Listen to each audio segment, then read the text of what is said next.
Hello everyone, আশা করি আমার পরিবারের সমস্ত সদস্যদের এই শীতকালটা খুব ভালো কাটছে। আমার তো বেশ দারুণ কাটছে। তাই একটা দারুণ দিনের দারুণ এক্সপেরিয়েন্স তোমাদের সাথে শেয়ার করতে চললাম। 25শে ডিসেম্বর সবাই মিলে গিয়েছিলাম একটু চিড়িয়াখানায়।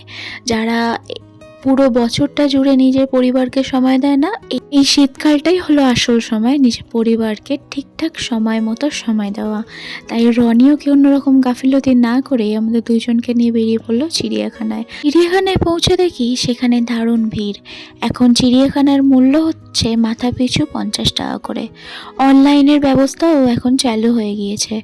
বিশাল লম্বা লাইনে যারা অসুবিধা হতো টিকিট কাটার জন্য, এখন অনলাইন ব্যবস্থার সুবিধা হয়ে গিয়েছে।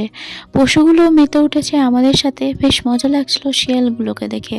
এবার একটু বিরতি নেওয়ার পালা। বিরতি নেওয়ার পরে মেয়েকে নিয়ে গেলাম আবার একটু হরিণ দেখাতে। হরিণের পর একে একে জিরাফ, জেব্রা, এই করে সেদিনটা পার হলো। তোমাদের কেমন কাটলো জানিও অবশ্যই।